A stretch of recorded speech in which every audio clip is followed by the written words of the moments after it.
Hello and welcome to this video. You saw the thumbnail. Yes, in fact, we have a new favourite. Now I have put the frame horizontal now because in the last video it was very much portrait and it just didn't look too great on YouTube. So I've put this one horizontal and I'm planning to keep it that way.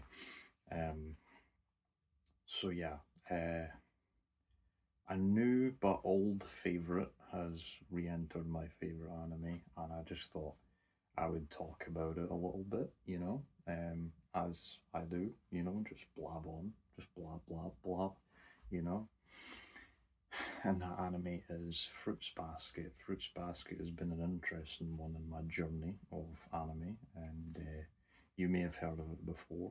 I mean, it is one of the biggest shoujo anime out there.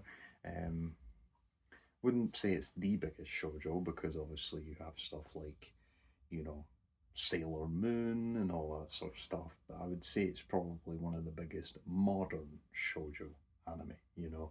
Um, Definitely if you go into any website like My Anime List or AniList, it's always at the top. You know, and then people are like, oh my god, and it's practically the highest rated according to fans shoujo.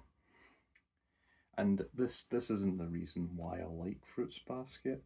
Um, I watched Fruits Basket before season 3 even aired, so I watched the first two seasons, and then season 3 came out, and I loved it, And obviously, if you don't know, Fruits Basket started in the manga started in 1998 and it got an anime adaptation in 2001. The anime adaptation didn't cover all of the content, and then they redone it in 2019, and then they finished it in I think 2021 or something like that. I'm not entirely sure when they finished it, I can't remember. It's been a while. So essentially, why has Fruits Basket in 2023 re-entered my favourites, so if you don't, obviously you don't know, but Fruits Basket used to be in my favourites. When I first finished it, I think I put it at number 4 or something like that, and then it started to go down and down and down the list, and it got to a point where I eventually just removed it from the list entirely because what happened was I was rewatching Hunter x Hunter and Fruits Basket, ironically, um, and I finished the. It took a while to finish both of them. It took about a year to finish each of them. I would say Fruits Basket, which I finished recently, it took about 18 months to finish that rewatch. And it was simply because I was not in the mood. And the big reason was because I was doing my driving tests and stuff. So that really fucks with your emotions and, you know, nerves and, the feelings. And I was literally rewatching season 2 as I just passed my driving test. The day I passed it, I was in the middle of season 2. I was watching it the day before as well. So yeah, and I thought I just watched an episode and I wasn't really feeling it. I was like, oh, do I not like Fruits Basket as much as I used to during the rewatch? You know, and yeah, I dropped the rewatch for a while, and I was like, oh, I just must not like this. So that's why I kind of chucked it out my favorites. It's no longer my favorites.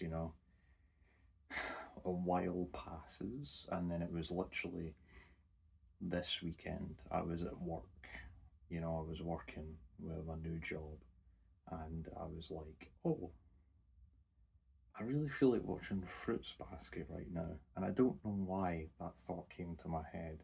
It was just an inkling in my head that my brain was really in the mood to watch Fruits Basket. And I was like, no, you know what, watch that, Adam, you dropped it. And I was like, no, I really want to watch. My brain was like, no, I really want to watch this. And I was like, okay, okay, we'll go home and watch it. And then I went home and I basically finished it over the weekend. Um, And then, yeah, I really enjoyed it. I was like, this is fucking amazing. This is much better than I remember it being. You know, there's so much deepness to it I didn't understand like a few years ago, you know? Especially with the darkness of the backstories and all that stuff. But yeah, it was a really fun rewatch and I really enjoyed it. Where I put it after I finished the rewatch, I put it above Hunter x Hunter, actually. So it's like sixth or something like that.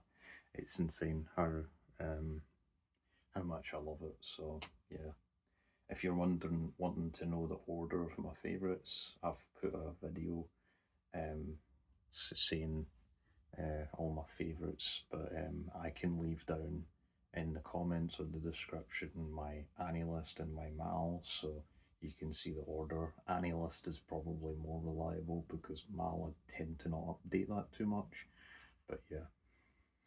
Annie, I'll put my Annie list down in the comments or description just so that you guys can see my favourites if you're curious and what's the order essentially. And yeah, the my anime list order might be a little bit different because I've not updated it in a while, and yeah, but yeah. Anyway, Fruits Basket. So what made it go back on the favorites? Why is it so good? And it really is just how deep it is. The level of how deep they write the characters is insane, and I've not really seen any show do it like they do. You know, and the show's overall message is kind of like how characters turn out if they have bad parents. That's essentially it. If you have bad parents, this is the effects it can have, and that's the whole fucking story. Just this is the whole fucking story. It's bad parenting in a nutshell. This is what happens when you have daddy issues. This is what happens when you have mommy issues. This is what happens when you have both. And the reason that it's really good is because the main character is a character who doesn't necessarily have those issues, you know? Even though her mum wasn't perfect, as we find out in Prelude, we find out that she holds her mum in high regard. And what makes that more special is if you see what her mum is like in Prelude, it's a total contrast to how Toru describes her, which is very interesting. There's so much little topics and lines and deep philosophical um, quotes and stuff like that you could go really in depth with. So yeah, there's so much analysis that can go into the show, and I never really saw a show like that where you could go so deep into the emotions of characters, because usually it's deep depth within the story, not in and how the story lays out, whereas this is more like depth within the characters' emotions and what led them to this point and why they're doing this based on all the emotions, you know what I mean? So it's less story focused and it's more emotion focused, I would say, and character focused. And that's what makes it so engaging is these amazingly writ characters and the reasons for why they make these actions. Even the villain, you start to realize the villainous character, you start to understand their actions and how they became who they are based on the trauma they felt through their life and how people treated them. And you start to sort of understand, oh shit, this is why they ended up this way. This is why they're such an awful person. And that's a really interesting way to write a character, that even the most awful character you can understand, and that's just shows you how good the writing is in Fruits Basket. So yeah, that's essentially it. I finished rewatching Prelude last night, and I wasn't too sure on Prelude as there is controversial things within Prelude. His story of Toru's mom and dad, and there's a debate on age gap within that. But what I thought after rewatching it was, um, because and try not to spoil too much, but because Kyoko was so young going into that relationship, um, after you know,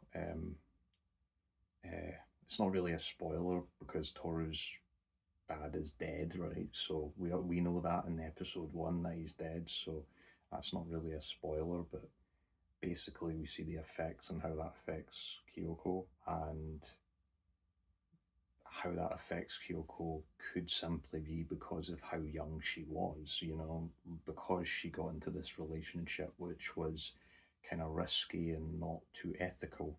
It kind of affected her in a really bad way. She faced the repercussions for her naive actions. She fell in love with an older man and he passed away, and she's suffering the consequences because her mind hasn't matured enough to cope with that, because a fully grown adult could cope with that loss, and realize, oh, I need to move on and I need to do this, I need to extend, etc. Whereas she was so young that she had to rely on Toru's dad so much just to live, because she was young and she hated herself and hated others, and she was lonely and all that sort of stuff. And it's a really deep, and you could go really deep into why everything happens within Just Prelude, and you can do that with the whole show.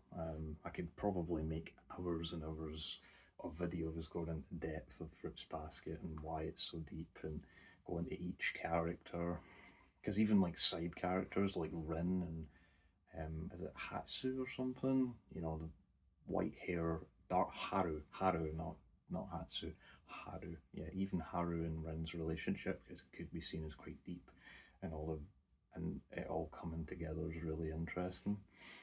I do feel bad for fans who were in 2001 and they were begging for a season three and it just never came out, and they've had to wait until like fucking so long just for a season three. It's like so funny.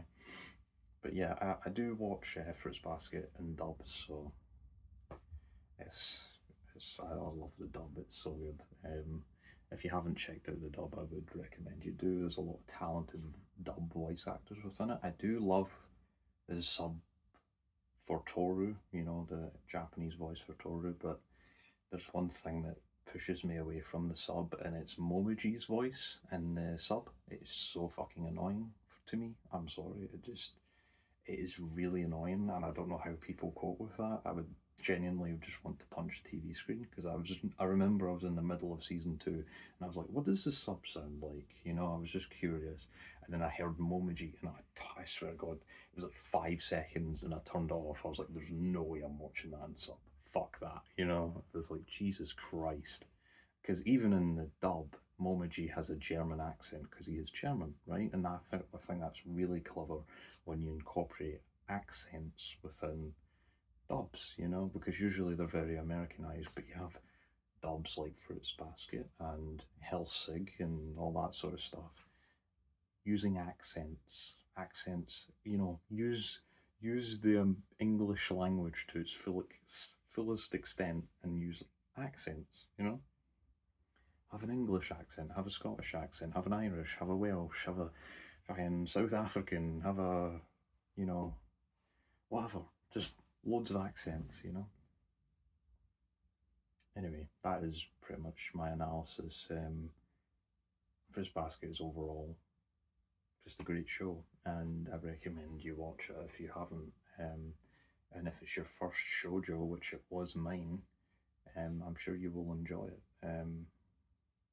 And what's great about shoujos is there's no bland, black-haired male character that just is a self-insert. So yeah, there's none of that in Fruits Basket. So, it's really enjoyable. And yeah, I'm glad that it's re-entered the favourites, because I did feel bad pushing it away. I did, but now it's came back, and it's came back strong. It's in the top, because I'm like, it's just so good. And if I do rewatch it again, I'll probably have to get the Blu-rays, because the quality that Crunchyroll had it wasn't the best for some reason. I don't know why, but yeah, that's it. Fruits Basket's awesome, and yeah, hope you enjoyed. So yeah, see ya.